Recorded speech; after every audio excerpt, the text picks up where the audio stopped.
Hi there, welcome to Grain TV. I'm Kevin McNew. It is Monday, May 22nd, and an update in the markets with corn up 2, beans up 3, and Chicago wheat finishing the day unchanged. We were mostly higher than that for much of the trade session. There was wheat up about 7 at one point. Corn and beans were also higher, but really, there's very little sort of enthusiasm here to the upside.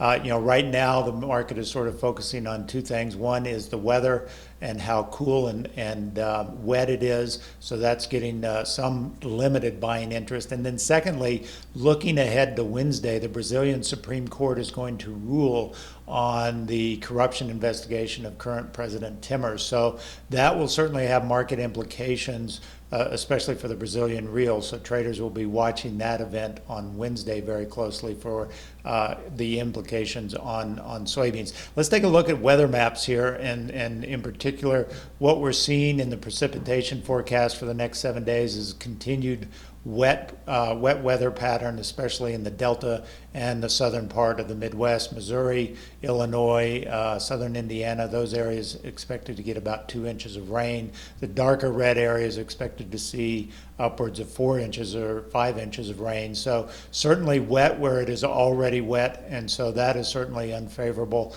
And then secondly, as we look at temperatures, the average temperature, mean temperature for the coming 7-day period versus normal, you can see in blue much colder than normal for this time of year, and by a fairly substantial margin. You've got, for example, Iowa the next few days only hitting in the low 60s on the high. So very much a cold, wet pattern that will not favor excessive development in the corn crop that's already planted. Looking at export inspections today, these numbers were in line with analyst expectations. Corn for the second week in a row coming in better than 1 million metric tons. Wheat also having a very good, another good week at 674. So nothing earth-shattering here, but certainly enough to sort of keep the market thinking that exports are still doing fairly well, especially in the case of wheat. Let's take a look at the action in July corn, and in particular, what we're seeing is us moving back to the upside of this range. Keep in mind that this range has been tested a number of times in the last few months.